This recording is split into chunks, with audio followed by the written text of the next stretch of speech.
할렐루야. 하나님 말씀을 좀 보겠습니다. 하나님 말씀은 여호수아서 22장입니다.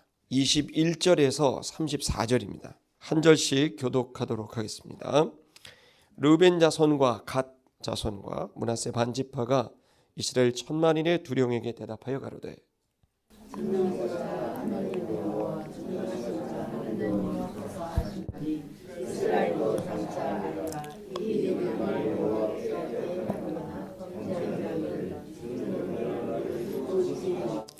우리가 단을 쌓은 것이 돌이켜 여호와를 쫓지 아니하려 함이거나 혹시 그 위에 번제나 소제를 드리려 함이거나 혹시 화목 제물을 드리려 함이거든 여호와는 친히 벌하시옵소서.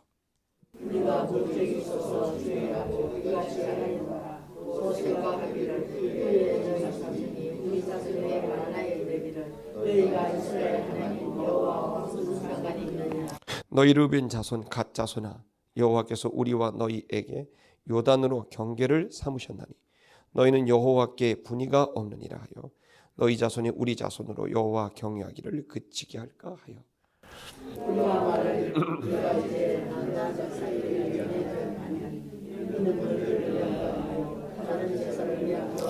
우리가 여호와 앞에서 우리 번제와 우리 다른 제사와 우리 화목제로 섬기는 것을 우리와 너희 사이와 우리의 후대 사이에 증거가 되게 할 뿐으로서 너희 자손으로 후일에 우리 자손에게 이르기를 너희는 여호와께 분의가 없다 못하게 하려 함이로라.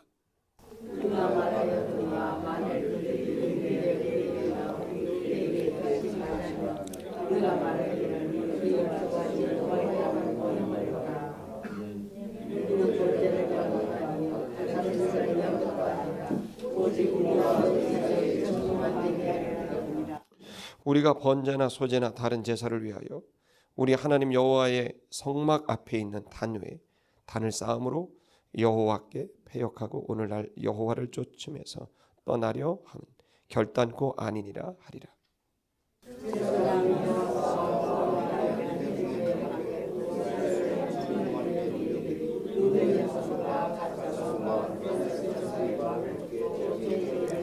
제사장 엘르아살의 아들 비느하스가 르우벤 자손과 갓 자손과 므낫세 자손에게 이르되 우리가 오늘날 여호와께서 우리 중에 계신 줄을 아노니 이는 너희가 이 죄를 여호와께 범치 아니하였음이라.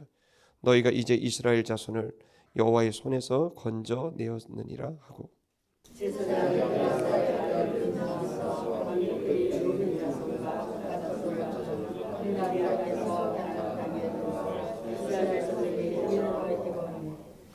그 일이 이스라엘 자손을 즐겁게 한지라. 이스라엘 자손이 하나님을 찬송하고 르우벤 자손과 갓 자손에 거하는 땅에 가서 씨와 그것을 멸하자 하는 말을 다시 하지 아니하였더라. 르우벤 자손과 갓 자손이 요단을 일주일하였으니 우리 사이에 유다는 여호와께서 하나님이 주신 증거함이었더라. 오늘 본문의 말씀은 이제 우리 지난주에 본문과 이어지고 있습니다. 내용은 이겁니다. 이스라엘 백성들이 12지파가 이스라엘의 약속한 사명을 이루는 가나안 땅을 회복하고 그리고 그곳에서 온 인류를 구원할 그리스도가 나는 귀한 땅을 이제 확보하는 일을 하게 되는데 그 일이 상당히 성공적으로 이루어져서 한 7년여 동안의 가나안 땅 정복이 모두 이루어지고 또 12지파가 각 지분을 잘 나눠서 그 지분을 나눈 건 어떤 성과급 같은 그런 개념이라기보단 그 지역을 각 지파가 온전하게 또 건강하게 여호와의 문명을 문화를 여호와의 나라를 12지파가 분배를 해서 책임을 지고 그 땅을 거룩하게 하고 정화시키고 또 새로운 문명을 시작하라라는 사명을 준 그 내용입니다. 근데 그 과정에서 12지파가 각각의 땅이 잘 분배가 됐습니다. 분배 과정에서 어떤 일이 있는가 하면 사실은 이제 가나안 땅은 요단강 서편 지역을 의미하고 있는데 이제 요단 서편이 되기 전에 요단 동편 지역의 르우벤, 갓, 므낫세의 절반 지파가 그 지역에 대한 땅을 요구했고 그리고 그 땅을 통해서 이스라엘 전체와 연대를 이루게 되는 그러한 이제 땅 분배가 이루어지게 됐습니다. 그러니까 원래는 요단 서편에서 12지파가 나눠야 되는데 요단 동편 지역까지 이제 하게 된 그런 내용입니다. 그러니까 요단 서편은 제비를 뽑아서 됐다면 요단 동편은 본인들이 요구를 해서 이제 모세가 허락을 한 그런 형태가 됩니다. 그러니까 어떻게 보면 땅을 분배한 건 맞으나 내용을 엄밀히 들여다보면 요단 서편은 이제 하나님께서 허락한 분배고 요단 이제 동편은 우리 요구에 의해서 된 그런 것이라고 이제 할 수가 있습니다. 그러다 보니까 우리가 생각할 수 있는 거는 간의 그런 이제 미미한 차이가 있게 된 거죠. 또 하나는 이제 이스라엘 백성들이 전부 땅을 정복을 했는데 그 땅을 전부 정복하고 르우벤, 갓, 므낫세 절반 지파가 너무 수고를 해서 돌아가게 되는 과정에 막대한 재물을 가지고 이제 돌아가게 되는데 거기에서 이제 이들이 요단 서편에서 동편으로 가는데 거기에 큰 제단을 쌓는 일이 있게 된 거죠. 그 일로 인해서 이스라엘 백성들이 오해를 합니다. 그 오해는 어떤 거냐면 저들이 우상을 숭배하고 하나님을 배역하고 그래서 패역한 그러한 오해를 하게 되는 내용입니다. 그래서 이스라엘 백성들이 배신감을 느끼고 분노하고 전쟁을 준비하는 일이 벌어지게 됩니다. 그래서 제사장의 이제 아들인 엘르아살의 아들인 비느하스를 파송을 해서 비느하스를 통해 그 르우벤, 갓, 므낫세 절반 지파에게 이제 권면을 합니다. 너희가 범죄하였다. 그리고 너희가 너희 자신을 위해서 이 단을 쌓았다. 그리고 부올의 우상을 숭배하듯이 너희가 우상을 숭배하였고 또 그것은 결국 하나님을 패역한 일이고 우리 백성들을 패역한 일이다. 너희는 지금 이 깨끗하지 않는 상태이다. 그리고 너희가 여호와와 우리를 배반하지 말고 아간이 무너졌던 그 일들처럼 너희가 탐욕에 빠지지 말아라 하면서 이제 권면을 이렇게 듣습니다. 그리고 나서 이제 있는 내용이 오늘 본문의 내용입니다. 여러분이가 이제 결론부터 여러분이 아시다시피 이들은 여호와를 배역하거나 이스라엘 백성들을 배역한 일이 없습니다. 이들이 제단을 쌓았던 이유는 여호와와 백성을 배역하기 위한 것이 아니라 오히려 정반대로 이스라엘 백성과 분리되지 않도록 이 제단을 통해 이스라엘 공동체를 유지하고 싶었던 것이고 이 제단을 통해서 여호와를 경외하고 섬기기를 원하는 후대들이 이 제단을 통해 증거를 얻어서 이 모든 건 여호와가 주신 것이니 우리가 여호와로부터 이 풍요로운 땅을 얻었으니 이 제단을 통해서 우리의 후대들이 여호와를 경외하는 일을 할 수 있도록 하기 위해서 이 제단을 쌓은 것이라고 알려주게 된 거죠. 근데 왜 이런 일이 벌어졌을까요? 왜 이스라엘 백성들은 비느하스는 왜 이 요단 동편에 있는 르우벤과 므낫세 절반 지파를 오해했을까요?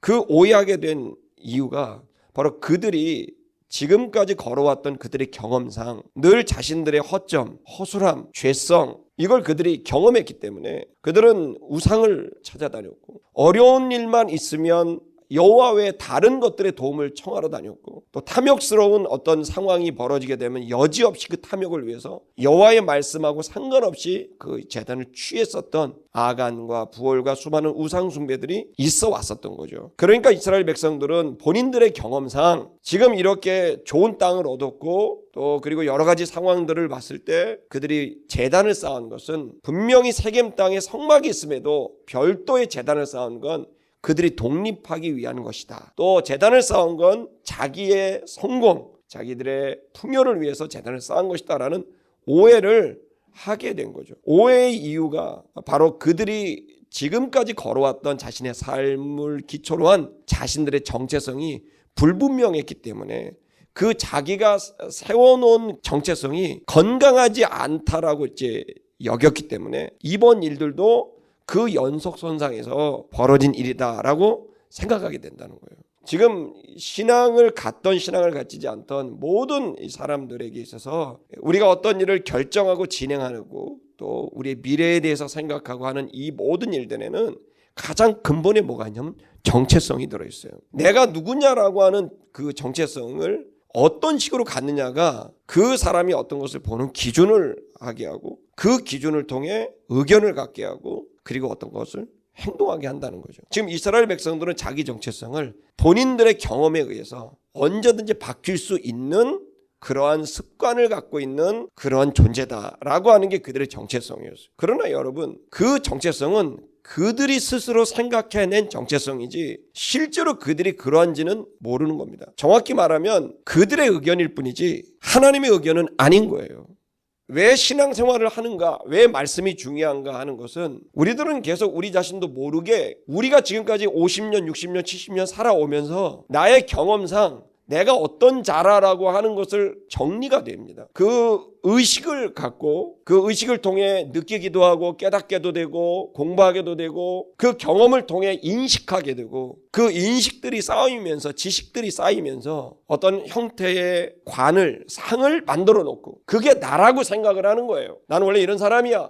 나는 이러한 성격이야. 나는 이런 습성이 있어. 나는 이런 존재야 라고 생각을 한다는 거예요. 그런데 제가 성경이 말하고 있는 건 그건 네가 생각하는 너야 라는 거예요. 여러분, 물론 우리가 이 세상에서 나를 가장 잘하는 사람은 나입니다. 나보다 나를 더 잘하는 사람은 없죠. 우리들은 다른 사람이 말하는 나를 대할 때 동의할 때도 있지만 어쩔 때는 부정할 때도 있습니다. 그 이유는 걔가 얘기한 게 아니니까. 지금 여기서 얘기한 것처럼 이스라엘 백성이 우상을 숭배한 게 아니니까. 타락한 패역한 자가 아닌데 이스라엘 백성들은 지금 단을 쌓는 것으로 나를 평가하는 거죠. 그 세 지파를 너는 패역한 자다. 여호와를 패역했고 백성을 패역한 사람이다 라고 이렇게 규정을 내리지만 그건 그들의 의견이지 실제 그렇지 않았단 말이에요. 그것처럼 지금 많은 사람들은 누군가가 나에 대한 평가를 내릴 때 그것에 의해서 우리는 여러 가지 이제 반응을 보이게 됩니다. 동의할 수도 있지만 동의하지 않게도 되죠. 근데 우리가 참 연약한 게 그 외부의 누군가의 얘기가 나한테 계속 영향을 줍니다. 그래서 그 얘기를 듣게 되면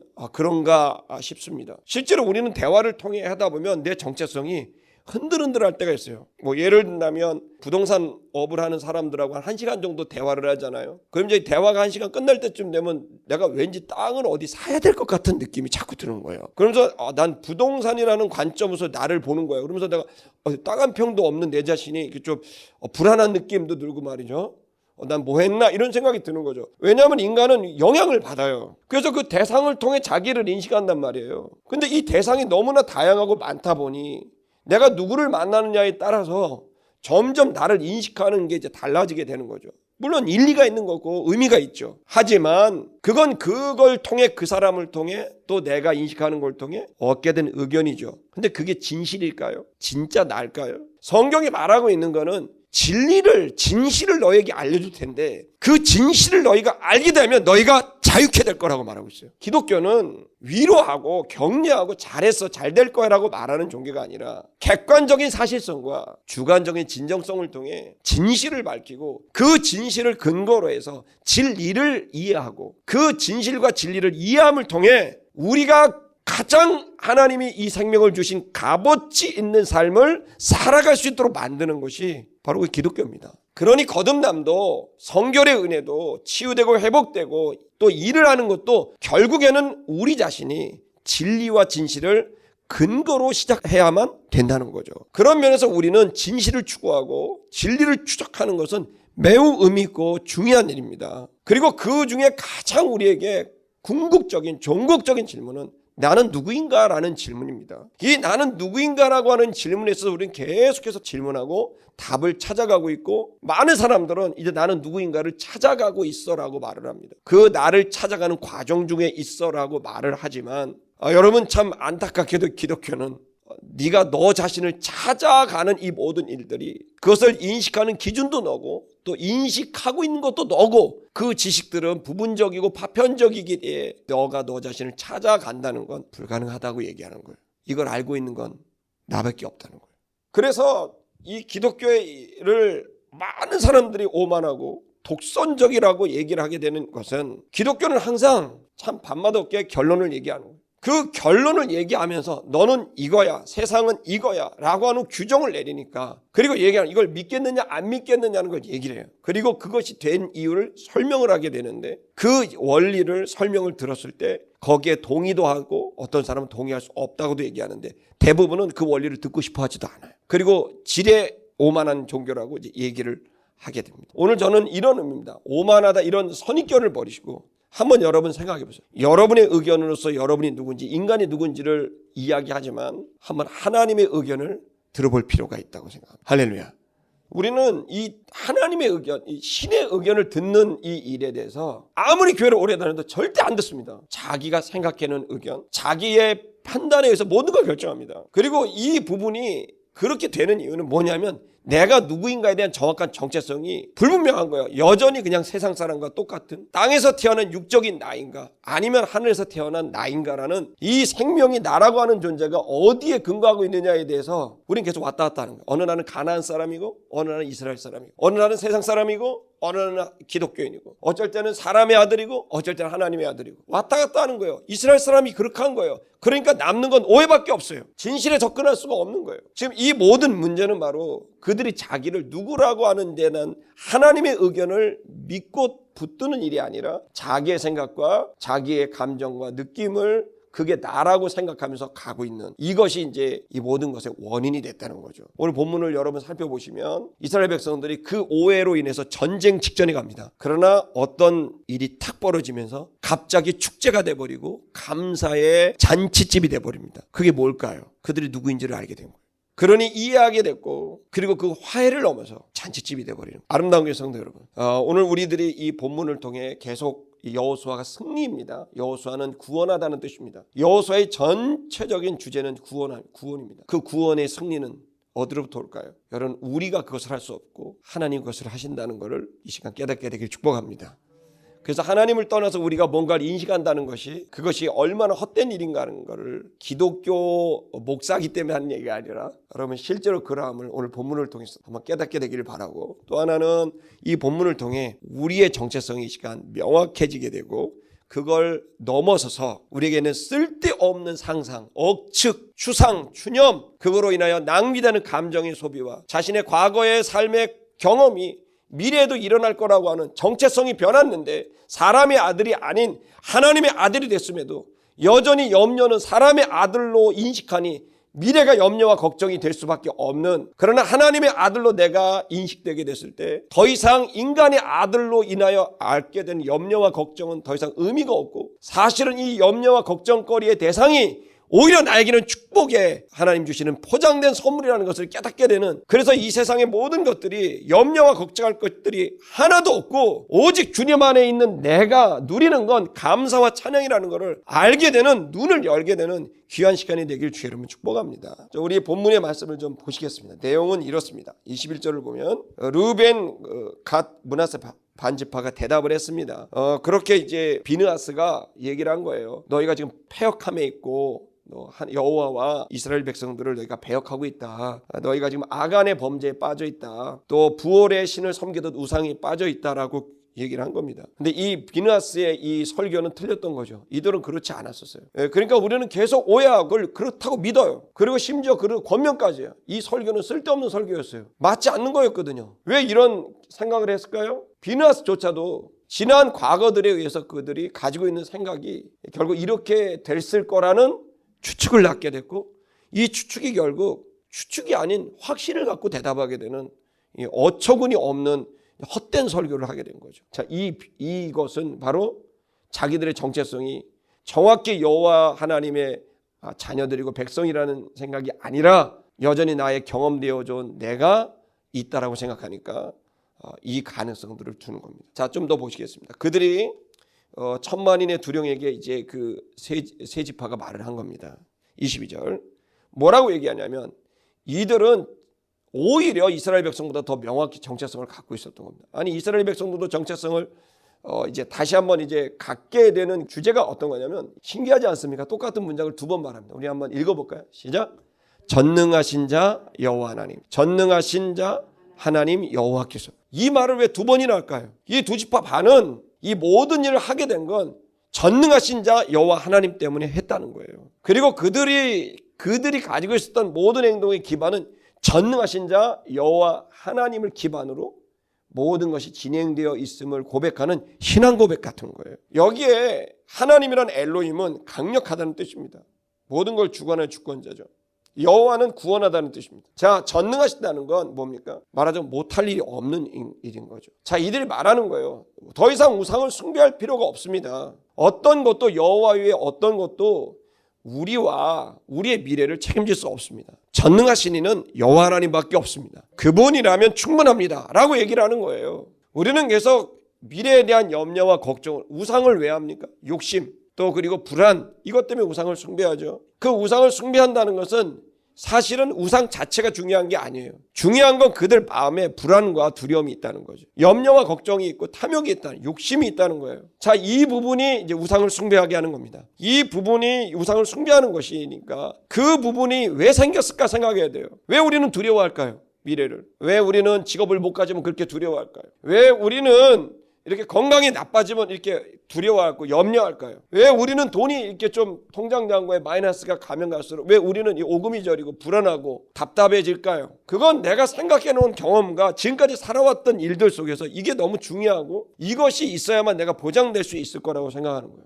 왜 우린 거짓말을 할까요? 그래서 내 자존심이, 내 자존감이 이 거짓말을 해야만 이게 보존될 수 있다고 생각하는 거죠. 사람들은 뭐냐면 이제 나를 내가 보호하고 내가 책임지려고 하는 거예요. 그래서 우상을 숭배하는 거예요. 내가 밝혀지면 안 되는 부분이 있으니까 그걸 감춰서 거짓말을 하는 것이고, 내가 내 미래에 꼭 해야 되는데 그걸 못하니까 그걸 어떻게든 해야 되니까 또 그걸 어디다 돈을 끌어대든지 아니면 어떤 신의 힘을 빌린다든지 수단과 방법을 동원하지 않고 전부 다 내가 고민하고 걱정하는 걸 계속 채우려고만 하는 거예요. 그 모든 것은 두려움이 오게 된 이유는 사실은 과거에 어떤 내가, 그리고 또 세상이 나한테 배워준 어떤 가치관인들이 내게 왔고, 그 가치관에서 나는 빈곤이 느껴지고 그 가치관에서 불안이 느껴지니까 그걸 어떻게든 채우기 위해서 거짓말도 하고 허세도 하고 돈도 가져오고 거짓말도 하고, 그리고 다른 사람을 등쳐먹기도 하고, 그리고 다른 신에게 절해서 영혼을 팔고 그 문제를 해결하면 받고 싶은 거죠. 신이 좋아서가 아니라 자기를 위해서 하는 거죠. 근데 더 자세히 그 심리를 보면 뭐냐면 결국 이 문제는, 자기의 인생은 내가 어떤 힘을 동원해서 내 미래를 개척해야만 된다고 생각하는 거예요. 두 가지 문제가 있죠.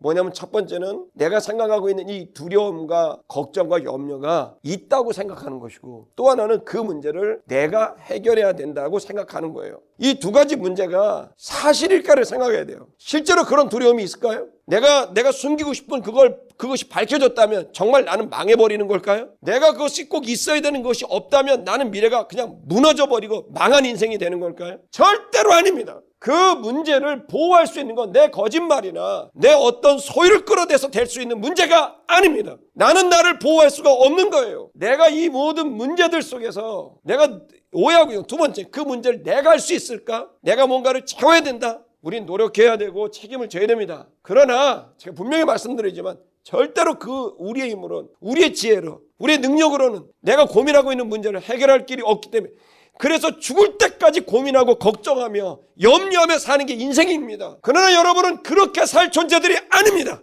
여러분들은 물과 성령으로 땅에서 났을 뿐만 아니라 하늘에서 태어난 물과 성령으로 거듭난 하나님의 자녀들입니다. 하나님의 자녀들은 그 모든 것들에 대해서 완전히 구원함을 받게 되는 은혜가 저와 여러분에게 있습니다. 고난이 없다는 게 아닙니다. 염려가 없다는 게 아닙니다. 그 많은 일들이 있지만 그것이 나를 어찌할 수 없다는 겁니다. 그 어떤 것도 이 생명을 뺏어갈 수 없고 이 아들의 권위를 뺏어갈 수도 없고, 그 일이 벌어져도 나는 여전히 하나님의 당당한 자녀입니다.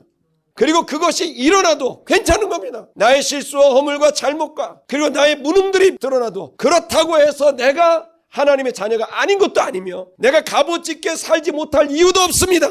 돈 한 푼이 없어도 바울처럼 살 수 있으며, 건강이 없어도 하나님께 쓰임받을 수 있고, 저와 여러분은 얼마든지 여러분이 염려하고 걱정하는 것들이 여러분을 그렇게 무너뜨리게 할 만큼 대단하게 여기지 않아도 되는 바로 그런 존재들입니다. 그 근거는 바로 전능하신 여호와 하나님이 나와 함께 계시고, 그리고 내가 그분 안에 있고 그분이 내 안에 있기 때문입니다. 우리가 하는 대부분의 걱정과 염려는 여러분의 과거가 만들어놓은 허상입니다. 시간을 헛되게 보내지 마세요. 왜 염려하며 걱정하며 여러분의 시간을 보냅니까? 그건 하나님의 자녀가 해야 될 태도가 아닙니다. 주님께서 말씀을 아무것도 염려하지 말고 모든 일에 기도와 간구로 너희 구할 것을 감사함으로 하나님께 아뢰라 그랬어요. 왜 염려하지 않아도 됩니까? 주님이 책임지시기 때문에 그런 겁니다. 그럼 이제 묻는 거죠. 하나님 목사님 그럼 다 해결합니까? 예, 다 해결해요. 저한테 물어요. 다 해결되네요. 다 해결되죠. 다만 내 마음대로 잘 안 돼요. 하나님 뜻대로 되지. 근데 그게 훨씬 더 좋은 거예요. 그게 믿음인 거예요. 내 뜻대로 안 되니까 안 됐다. 그건 여러분이 세상의 중심이야? 내가 내 뜻대로 돼야만 그게 옳은 거야? 그게 정확히 교만인 건데 여러분과 저는 중심일 수 없어요. 주님이 중심이에요. 그리고 그 주님을 따라가는 우리들이 주님의 뜻대로 되어지게 하는 이것을 믿는 거예요. 주님을 믿는 것입니다. 내 뜻대로 될 것을 믿는 게 아니라 내가 원하는 게 되는 걸 믿는 게 아니라 주님을 믿는 것이고 주님의 행하신 일을 믿는 거고 신뢰하는 겁니다. 그리고 그것이 훨씬 더 좋습니다. 자, 여러분 생각해 보세요. 누가복음에서 얘기하고 있는 건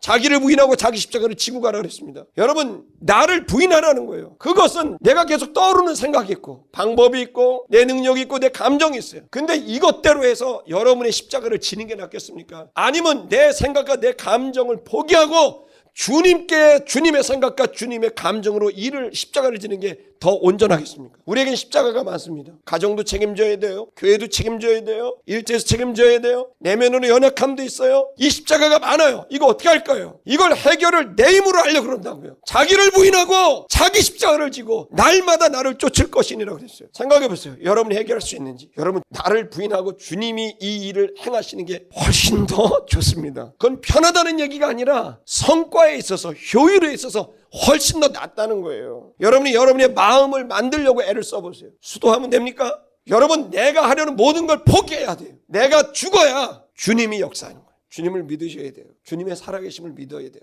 베드로 그랬어요. 무리를 잡았다가 폭풍이 오니까 겁나는 거예요. 여러 문제를 바라보면 그 속에서 여러분의 생각들이 떠오를 것인데 주님을 바라보셔야 됩니다. 자기를 부인해야 돼요. 자기를 부인해야 돼요. 여러분이 떠오르는 방법들 부인하세요. 그리고 여러분의 걱정도 염려도 부인하세요. 지금부터 여러분이 받아야 될 건 주님의 말씀, 주님의 진리와 주님의 은혜입니다. 그분은 전능하십니다. 그분이 우리를 온전하고 완벽하게 못하실 분이 아니에요. 그분은 완벽하게 하실 수 있어요. 그분께 맡겨야 돼요. 근데 절대 못 맡기죠. 내가 해야 된다고 생각하죠. 주님은 없어요. 여전히 내가 중심인 거예요. 주님이 계시는데 주님께 맡기지 않아요. 주님께 의견을 구하지도 않고 듣고 싶어 하지도 않아요. 다 자기 생각대로. 주님은 없는 것과 똑같아요. 주의 이름을 부르지만 경건의 모양은 있지만 능력은 전혀 믿지 않아요. 내가 주님을 바라보는 경건으로 가면 주님이 일하실 거라고 생각하지 않아요. 여러분, 주님의 역사하심과 생명력을 보십시오. 마치 어떤 사람들은 자기의 죄의 문제라고 생각한다면 이 죄의 문제를 해결하고 죄 계속 갑니다. 여러분, 상처가 나면 어떻게 해야 될까요? 제가 방법을 가르쳐 드릴게요. 후시딘 바르고 주무세요. 그럼 상처가 나요. 그거 자꾸 후벼파면 상처 안 나요. 농사를 어떻게 지는 줄 아세요? 씨를 심고 그거 언제 나나 계속 씨 심어 안 나면 어떡하나? 그럼 농사 망쳐요. 농부는 씨 심고 주무셔야 돼. 그러면 소출을 거둬. 지금 우리들은 오만에 빠져 있는 거예요. 할 수도 없는데 하겠다고 나선 거예요. 그것이 고행이요, 그것이 수도요, 그것이 율법이에요. 할 수 없는데 하겠다고 나서서 굶어도 보고 할 수도 없는데 하겠다고 하면서 조직표도 짜보고 생활기록표도 해보고 별걸 다 해봅니다. 여러분, 노력하는 것은 필요하지만 그것은 하나님의 자녀로서 표현하는 것은 필요하지만 최선을 다하는 건 필요하지만 그것으로 인하여 그 행동으로 인하여 여러분이 온전하게 되거나 또 혹은 여러분의 미래가 보장되지는 않습니다. 죄송한데 아무리 열심히 헬스클럽에 가서 여러분의 몸을 만들어도 암이 오면 암에 걸리는 거예요. 그것은 하나님의 주권 안에 있고 그것 안에서 하나님이 나의 인생에 대한 의미, 내가 이 세상에 왜 사는, 나의 의미가 뭐냐, 내 인생의 의미가 뭐냐, 내가 이 세상에 사는 가치가 뭐냐라고 하는 이 모든 것들을 다 주님의 그 계획 안에 있고 그분의 주권 안에 있음을 인정하고 그분의 주권을, 그분의 계획을 듣고 그리고 그분의 주권을 따라가는, 그분은 전능하신 분이고 나를 구원하는 여호와고 그리고 이 모든 것을 하실 수 있는 엘로힘 하나님이라는 사실을 믿고 편안히 눕기도 하고 쉬기도 하는 거예요. 그래서 여러분, 전쟁 같은 그곳에서도 평안을 누리고 기쁨을 누리는 거예요. 주님 안에 있기 때문에. 심지어 내 자신이 그렇게 할 수 없는 존재로, 저는 제가 목회를 하면서 제일 어려운 게 이 돈 문제인 것 같아요. 돈 문제 앞에 오면 사람들의 믿음이 다 사라져버려요. 돈이 대단해. 내가 볼 때 이 맘모니즘은 엄청난 거예요. 돈이 없는 순간이라고 감지하는 순간, 자기가 생각하는 게이지보다 밑으로 가는 순간 갑자기 세상 사람과 똑같이 돼버려요. 저 너무 많이 느낀 거예요. 지금 이 세대가 그래요. 그래서 제가 얘기하고 싶은 거예요. 마이너스 게이지가 지하 한 1000m 들어가도 뭐 그런 일은 없겠지만, 여러분, 제가 우리 아들한테 그랬어요. 아빠는 열심히 하다가 주의 일하다가 빚을 질 수도 있다. 아들아, 그랬더니 아버지 꼭 그렇게 해야 할 수도 있다. 만약 내가 주의 일하다가 빚을 몇 억을 지고 가걸랑 네가 갚아라. 아들이 뭐 이런 아버지가 옛날에 이렇게 생각하겠죠. 근데 그랬어요. 그러다가 너도 주의 일하다가 너도 빚을 지거나 아들한테 꼭 말해라. 네가 갚아라. 깎을 데가 없어요. 그리고 마지막에 주님이 오실 것이다. 나의 증손 고손이 될 수도 있다. 그 아이가 왕창 주의를 해서 빚을 졌다면 그날 탕감이 이루어지리라. 깔깔대고 오세요. 주의를 위해서는 그렇게 평안해라. 주께서 해결해 주신다. 제가 이게 농담이 아니라 전 사실 진심입니다. 빚을 질 리는 없을지도 모르겠지만 뭐 상관없어요. 빚은 빚이고 저는 하나님의 아들입니다. 빚이 있는 하나님의 아들입니다. 할렐루야. 어쩌라고요? 빚이 있으면 천국 못 갑니까? 주의를 위해서 일을 하다가 가면 되는 것입니다. 묶이지 마세요. 돈이 없으면 하나님 아들 아닙니까? 묶이지 마세요. 묶이지 마세요. 그 여러분의 생각에, 세상의 가치관에, 세상의 사람들의 그 기준에, 여러분 비록 우리가 땅에 살지만 우리는 하늘의 아들들입니다. 하나님의 아들은 하나님의 아들다운 가치관을 가져야 됩니다. 그리고 그 하나님의 아들의 가치관으로 우리는 말하기도 하고 살아가기도 하는 것입니다. 여기는 두 집합 반은 이 땅을 대하면서 그들이 바라봤던 건 그들이 얻은 땅덩이가 아니라 전능하신 여호와 하나님이었어요. 땅을 많이 갖고 있느냐 적게 갖고 있느냐도 아닙니다. 아무리 적게 갖고 있어도 하나님을 바라보지 않으면 똑같은 세상과 같은 길을 가고, 아무리 많은 것을 얻어도 하나님을 바라본다면 그 많은 것은 짐이나 교만이 아니라 하나님을 드러내는 증거일 뿐입니다. 많은 것도 적은 것도 아닙니다. 있는 것도 없는 것도 아닙니다. 그 모든 건 현상이고 바뀝니다. 있을 때가 있고 없을 때가 있습니다. 없을 때가 있고 있을 때가 있습니다. 아무 상관없습니다. 변하지 않는 건 여러분이고 여러분을 있게 한 생명이고, 그 생명이 하늘로부터 왔다면 믿으시겠습니까? 그러므로 여러분 그 생명은, 그 정체성은 누구도 변할 수가 없어요. 이들은 정확하게 본인들이 누구인지 여호와 하나님 안에 있다는 사실을 알게 됐고, 그것이 가게 되자 그 비옥한 땅이 탐욕을 자극하는 요소가 아니라 오히려 하나님께 감사하는 조건이 됐던 거예요. 바른 정체관은, 정체성은, 하나님으로부터 시작한 이 정체성은 우리는 바른 삶을 살아갈 수 있도록 만드는 줄 믿습니다. 그러면서 얘기합니다. 그가 알고 계시다.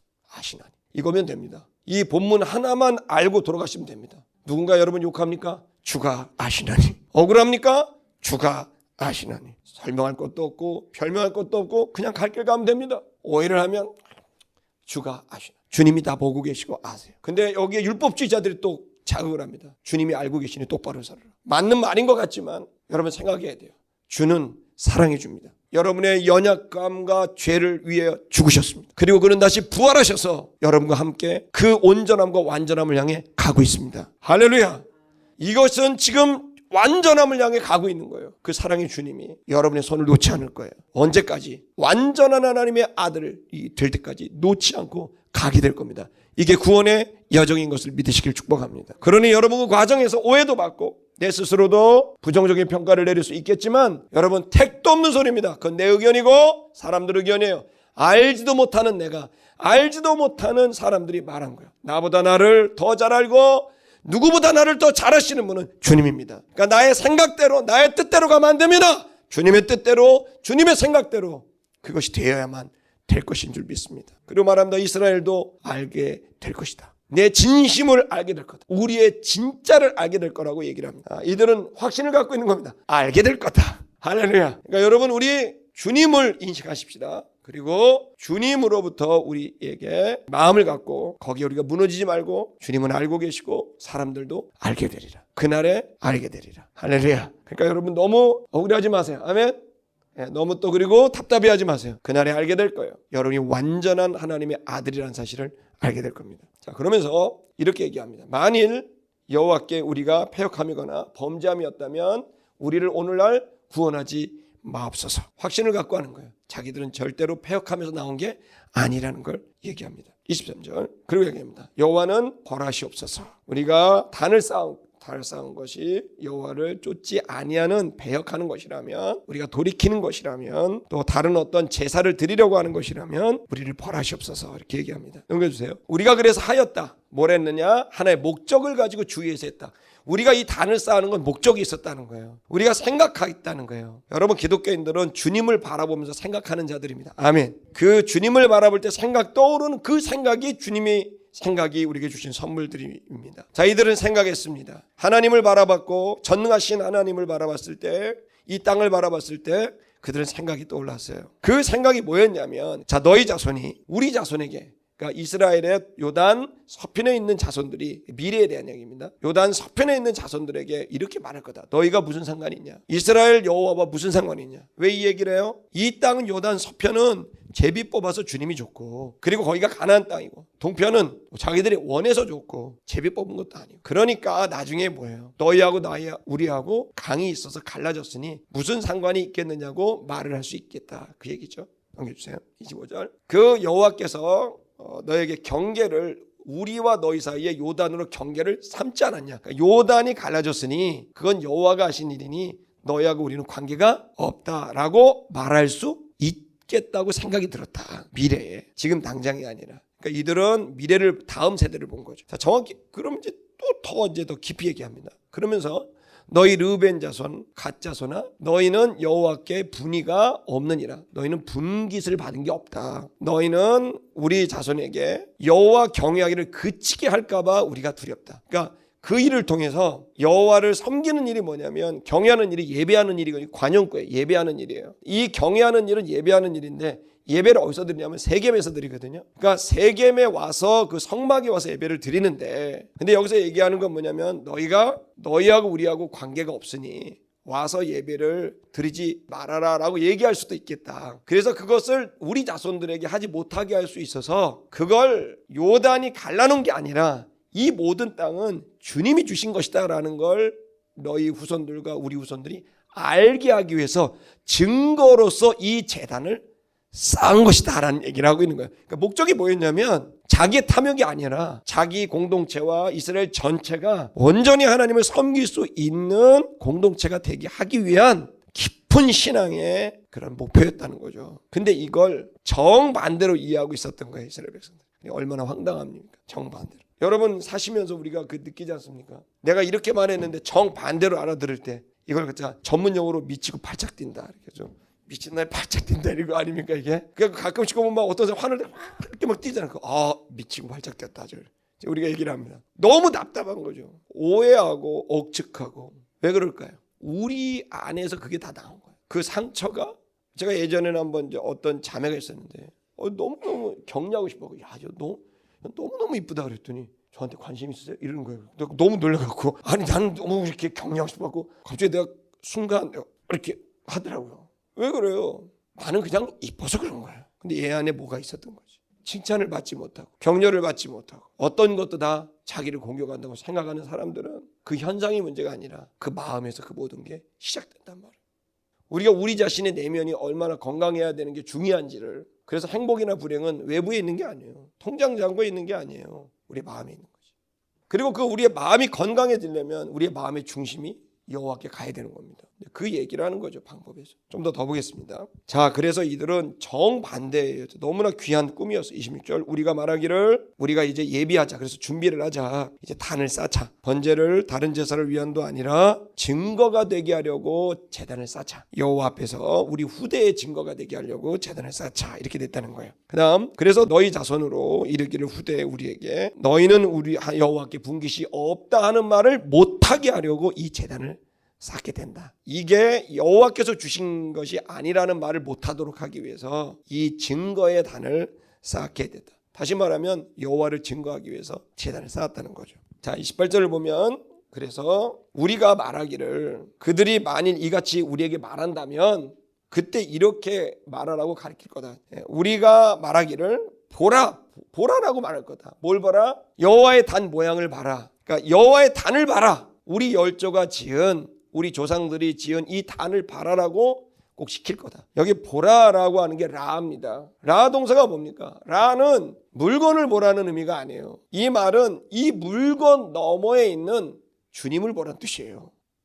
여러분, 우리는 이제 기독교인들은 사고 방식이 있습니다. 방식이 있어요. 어떤 현상을 볼 때 그걸 통해 나를 보는 게 아니라 그걸 통해 주님을 보는 거예요. 코로나를 통해 나를 보면 걱정과 염려가 오지만, 코로나를 통해 주님을 보면 회개와 깊은 신앙의 반성이 생겨요.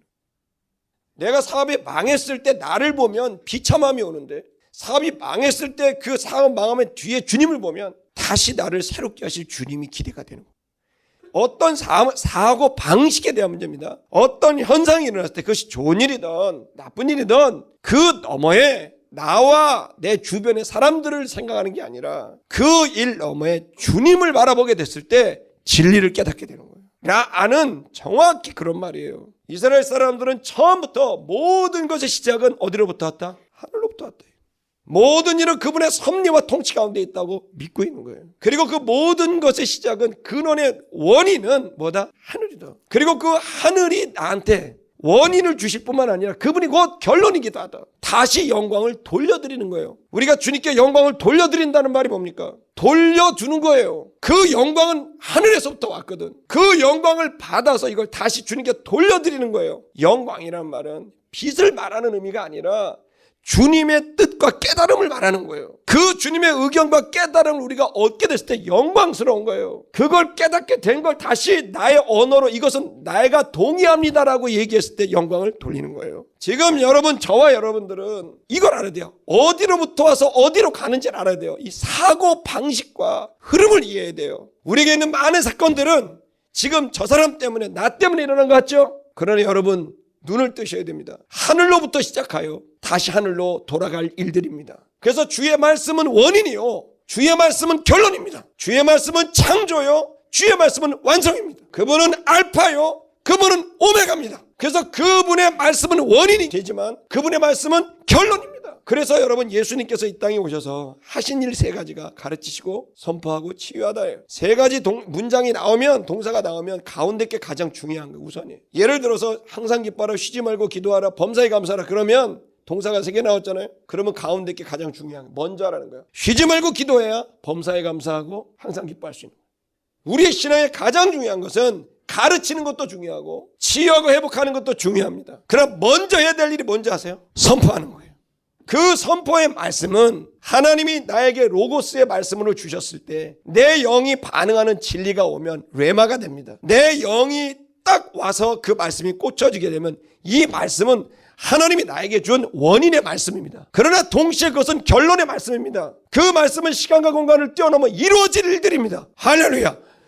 그래서 그 말씀이 와버리면 원인이요, 그 말씀은 결론입니다. 그러면 이 말씀을 선포해야 돼요. 이 말씀이 선포되는 순간 결론이 와버린 거죠. 현상은 일어났어요, 안 일어났어요? 안 일어났죠.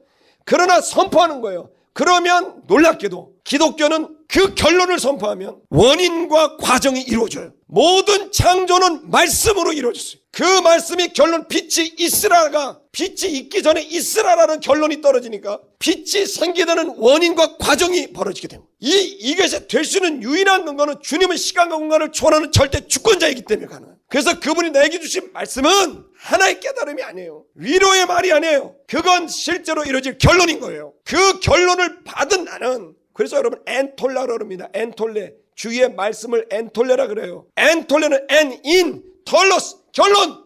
주의 말씀은 결론이란 뜻이에요. 그것을 지켜야 될 말씀이 아니라 이루어진 말씀이고 그 결론이 들어와서 내가 거꾸로 살아가지게 되는 거예요. 그래서 기독교는 말씀의 종교인 거예요. 그 말씀이 하늘로부터 와서 내게 떨어져서, 그것은 원인이요 결과인데, 이제 내가 말씀을 선포하게 됐을 때 결론을 선포하지만 그건 곧 원인이 돼버리는 거예요. 오로지 말씀으로 천지를 창조했단 말이에요. 말씀이 시작이요 말씀이 완성인 거예요. 예수는 육신을 입기 전에 말씀으로 있었다고요. 6일 동안 창세기 1장을 보면 모든 피조물은 다 말씀으로 지어집니다. 빛이 있으라, 위해라, 궁창 아래, 물 위에, 물 아래, 다 말씀으로 지어집니다. 오로지 한 존재만 말씀으로 지어지지 않습니다. 누굴까요? 인간입니다. 마지막 날 마지막 결론은 말씀으로 짓지 않아요. 그리고 6일 날 말씀으로 짓지 않는데, 이 인간을 지은 목적을 에베소서 우리 지난주에 봤습니다. 하나님의 아들들이 되게 하려고 인간을 만들었다고 되어 있습니다. 그리스도 안에서. 그래서 이 하나님의 아들들이 되어야만 창조가 완성되는데, 이 하나님의 아들들이 되는 것도 말씀으로 되는 거예요. 복음으로 되는 거예요. 그래서 그 육을 갖고 있는 인간에게 주의 말씀이 들어오게 되는 거예요. 주의 말씀이 선포가 되고 그 말씀이 나에게, 그 영이 내 영에 선포됐을 때 드디어 6일째 미완성된 인간은 하나님의 아들로서 완성되는 거예요. 이 복음을 전파하라고 한 거예요. 주의 말씀이 들어왔을 때, 하나님의 아들 되는 말씀이 왔을 때 드디어 인간은 하나님의 아들로 원래 창조의 목적과 계획을 이루게 되는 거예요. 시작도 말씀이요 끝도 말씀이에요. 그러므로 여러분 안에 있는 말씀들은 결론이 왔어요. 아무것도 이루어지지 않지만 여러분 안에 왔다면 그건 이미 시작입니다. 그걸 여러분이 믿었다면 그 말씀을 선포하십시오. 그러면 이 말씀이 결국 허망한 얘기 같던 이 말씀은 이루어지게 될 겁니다. 할렐루야. 이것의 가장 근본적인 것은 바로 여러분의 존재입니다. 성경에 보십시오. 성경의 구원을 말할 때는 항상 에오리스트와 미완료태를 말합니다. 에오리스트가 뭐냐면 부정과거형이에요. 그건 한번 보이지 않는, 구원은 보이지 않는 내면에서 일어나, 영혼에서 일어나.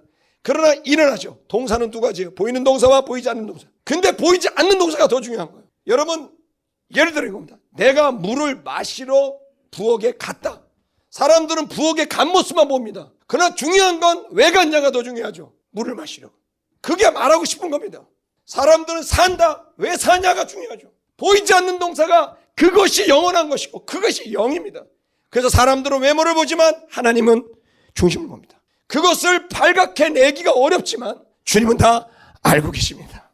그 보이지 않는 동사 내면의 동사가 있어요. 그것은 본인만이 알아요. 그 말씀이 내게와 내 마음이 움직이고 내 생각이 움직이는 그 놀라운 감동, 그리고 이 말씀으로 인하여 새로운 시각을 얻게 되는 기회로 돼요. 그전까지는 내가 나의 중심이니 내 안에 갇혀서 그냥 봅니다. 내가 나를 못 봅니다. 그러나 주의 말씀이 들어오면, 주님의 이 말씀이 내게 들어오면 이 말씀을 통해 주님의 시선을 갖게 됩니다. 그 주님의 시선을 갖게 되는 순간 내가 내 안에 갇혀있던 내가 갑자기 내 바깥으로 가서 나를 보게 됩니다. 그래서 내가 왜 방황했는지, 내가 왜 이렇게 살아가는지, 내 삶 안에 내 안에 갇혀있던 나는 안 보여요. 그러나 갑자기 주의 말씀이 들어오면 새로운 주님의 시선이 오면서 내 감정의 흐름이 보이고 내 생각의 흐름이 보이고 내 삶의 흐름이 보이고, 아, 내가 그랬기 때문에 그 일이 일어난 거구나. 내가 그렇기 때문에 그때 망한 거고 그때 가난했었고 그때 건강을 잃었고, 놀라운 주님의 시선을 갖게 되는 순간 갑자기 이 안에 있을 때는 전부 짐으로 들려오고 이 십자가, 이 짐 무거워서 살 수가 없다 라고 외쳤던 그가 그 순간 주님의 시선을 갖게 되는 순간 이 모든 것이 나를 완전하게 만드신 하나님의 축복이고 그 일을 통해 수많은 영혼이 살아날 수 있다는 사실을 알게 되는 순간 전쟁터하고 지옥 같은 이 세상 갑자기 평온이 생겨요. 내 삶이 보이는 거예요. 내가 얼마나 값어치 있는 자인지, 그의 죽으심과 부활이 뭘 의미하는지. 진리가 너희를 자유케 하리라. 그 어떤 것도 나를 그리스도의 산에서 끊을 수 없다. 주님이 역사하고 일하고 계심을 보는 거예요. 할렐루야.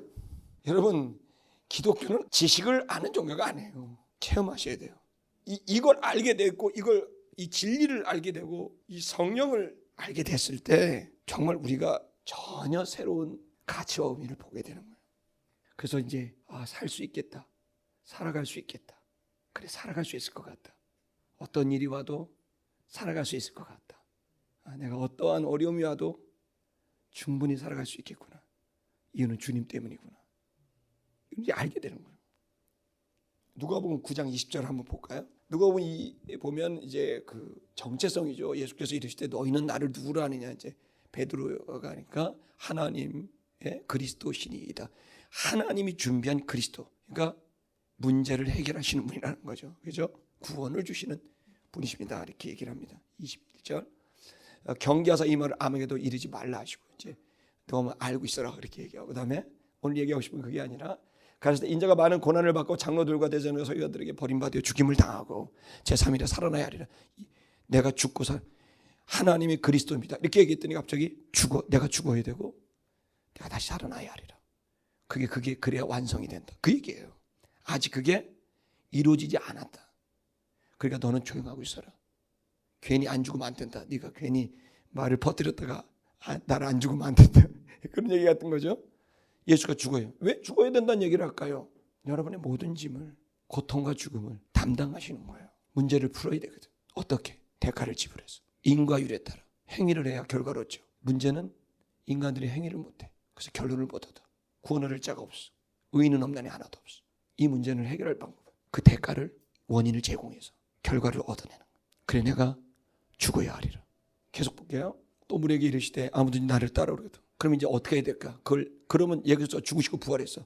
그럼 이제 우리는 어떻게 살아야 돼? 이렇게 살라고? 이건 생활 방식입니다. 사고 방식이 아니라 생활 방식. 어떻게 하라고요? 이렇게 얘기합니다. 무리에게 이르시되 아무든지 누구든지 나를 따라오려거든. 내가 가는 아들의 길을 가려거든. 자기를 부인하고 날마다 자기 십자가를 지고 나를 쫓아와야 된다. 무슨 얘기입니까? 하나님 아들의 길을 가려면 자기를 부인해야 된다. 자기를 부인한다는 말이 뭡니까? 제가 조금 이제 설명을 드렸는데, 그건 여러분이 가지고 있는 생각, 마음, 감정, 그걸 부인하셔야 돼요. 왠지 아세요? 진짜가 아니니까. 그것 때문에 여러분이 꼬이는 거예요. 그것 때문에 헛된 시간을 보내는 거예요. 자기를 부인해요. 근데 자기를 부인하지 않죠. 왜? 자기 십자가를 져야 되니까. 저희들 십자가 날마다 내 십자가가 있어. 가정에 대한 십자가, 사명에 대한 십자가, 뭐의 책임감 있어. 이걸 어떻게 해? 사람들은 절대 자기를 부인하지 않고 자기 생각과 자기 감정과 자기 힘으로 이 십자가를 지려고 해요. 죄송한데 십자가 못 져요. 그래서 힘들고 고통스럽고 마치 지옥에 들어온 것처럼 언제 이 십자가 끝나지? 십자가가 영광스럽지 않고 버리고 싶은 저주 같은 느낌을 받는 거예요. 그 십자가를 주님이 지셨습니다. 아멘. 그리고 다시 살아나셨습니다. 아멘. 그리고 그 십자가를 주님이 지금 지고 계십니다. 할렐루야. 그럼 우리는 어떻게 해야 될까요? 자기를 부인하는 거예요. 여러분, 여러분이 힘으로 십자가를 지는 게 낫겠어요? 아니면 주님이 이 십자가를 져주시는 게 낫겠어요? 좀 얘기 좀 해보십시오. 주님 돌아가셨습니까? 주님은 뭐 가만히 계십니까? 왜 주님을 마치 식물인간 취급하세요? 왜 주님을 왜 바위덩어리로 취급하세요? 뭐 금신상입니까? 주님이? 주님은 살아 계십니다. 그리고 그 주님은 여러분과 함께 동행하고 계십니다. 신앙은 고행이 아니라 동행입니다. 그 주님이 동행하시면서 하시는 거예요. 네가 네 자신을 네가 만들어 놓은 허상, 그 허상에서 나온 생각, 그 생각에서 나온 감정, 그것으로 네 십자가를 지지 마라. 억울한 마음으로 십자가 지지 마라. 인정받으려고 십자가 지지 마라. 성공시키려고 십자가 지지도 마라. 너를 그냥 부인해라. 내가 그 십자가를 너와 함께 지고 싶다. 주님이 지실 거예요. 반드시 지십니다. 여러분이 걱정과 염려하는 모든 것들은 제가 말씀드릴게요. 주님이 이미 지고 계십니다. 여러분의 마음, 여러분의 계획과 마음과 생각과 감정과 달라도 상관없어요. 그게 잘 되는 게 중요해요. 할렐루야. 그리고 그것을 통해 내가 온전해지고 완전해지는 거예요. 아멘이십니까? 고린도전서 15장 53절 58절 볼까요? 자, 한번 읽어볼게요. 시작. 이 썩을 것이 불갑을 썩지 아니할 것을 익히고.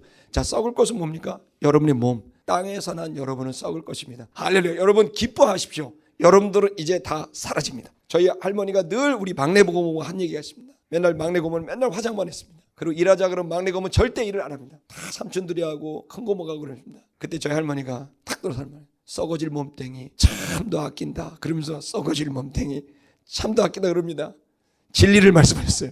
여러분이 아무리 SK2를 발라도 썩어집니다. 아무리 여러분이 미백 효과를 발라도 썩어집니다. 여러분 지금 썩어질 그 몸이 요구하는 먹는 거, 여러분이 자는 거, 여러분이 인정받고 싶은 거, 이 몸이 원하는 것, 그것이 여러분의 고민이고 그것이 여러분이 염려라면 여러분의 또 다른 여러분이 있다는 걸 말씀드리고 싶어요. 그건 뭘까요? 썩지 아니할 여러분입니다. 썩을 것은 반드시 썩지 아니할 것을 입겠다. 썩을 것은 사라지고 썩지 아니할 여러분이 여러분의 영혼만 남는 겁니다. 이 죽을 것이 죽지 아니함을 입으리라. 죽을 육체는 죽지 아니하는 것으로 인해 정복당합니다. 할렐루야. 날마다 육체는 살아가지만 여러분의 영혼은 온전해지고 완전해지고 나아갑니다. 날마다 나아갑니다. 저 높은 곳을 향해 나아갑니다. 할렐루야. 자, 그 다음 보십시오. 54절. 이 썩을 것이 썩지 아니함을 입고 이 죽을 것이 죽지 아니함을 입을 때에는 사망이 이김에 삼킨 바 되리라. 사망을 이기는 승리가 사망을 먹어버릴 거라는 거예요. 사망을 이기는 승리가 있는데 승리가 사망을 먹어치워서 기록된 바 말씀이 응하리라 그랬습니다. 말씀이 응하는데 사망아 너의 이기는 것이 어디 있느냐? 사망아 너의 쏘는 것이 어디 있느냐? 네가 공격하고 겁을 주고 망할 것 같고 멸망될 것 같고 사라지게 만드는 사망아 내가 어디 있느냐 얘기를 합니다. 보세요. 사망에 쏘는 것은 죄요 죄의 권능은 율법이라. 그 죄와 율법이 죄를 깨닫게 하고 그 죄인임을 깨달았을 때 네가 겁먹고 두려워하고 있느냐? 넘겨주세요. 그러나 우리 주 예수 그리스도로 말미암아 그분을 통하여 우리에게 이김을 주시는 하나님께 감사한다. 그 사망이 우리를 죽이려고 하고 겁주지만 그러나 우리가 그 안에 이기게 됩니다. 이유는 우리의 율법을 성취한 삶이 아니라 그리스도 예수 때문에 이기게 되는 거예요. 그분이 다 이루셨습니다. 그분이 다 치르셨습니다. 그분이 그 모든 대가와 삶을 이루셨고 그러나 다시 살아나셔서 우리에게 고행을 던져주는 종교를 준 게 아니라 우리에게 동행을 주시는 천국을 주신 것입니다. 그래서 우리가 해야 될 일은 하나님께 감사하는 것입니다. 이 말씀을 선포하십시오. 여러분이 지금 이루어지지 않았지만 여전히 죽을 것이 죽지 아니할 여러분을 괴롭히는 것처럼 보이지만 여러분의 미래에 놀라운 일이 기다리고 있습니다. 여러분은 변합니다. 여러분들은 완성됩니다. 그때 여러분이 하나님께 여러분이 변화된 것을 통해 영광을 돌리게 될 것입니다. 그리고 바울은 말합니다. 지금 그것이 이루어지지 않았지만 그 말씀이 네 안에 들어왔으니, 결론이 왔으니 그 말씀의 결론을 갖고 하나님께 감사하노라. 할렐루야. 마지막 구절 보시면, 그러므로 내 사랑하는 형제들아, 견고하 흔들리지 마라. 항상 주의 일에 더욱 힘쓰는 자들이더라. 이는 너희 수고가 주 안에서 헛되지 않는 줄을 알미니라. 헛되지 않아요. 여러분의 눈물 다 하십니다. 여러분의 땀방울 다 하십니다. 여러분의 모든 수고 다 하십니다. 그것은 헛되지 않습니다. 여러분 바로 하나님의 자녀들입니다. 사망이 이길 수 없습니다. 고통이 이길 수 없습니다. 할렐루야. 오라 그래요. 고난아 와라. 사망아 와라. 질병아 와라. 그리스도 예수가 다 이기셨다. 너는 나를 어찌할 수 없다.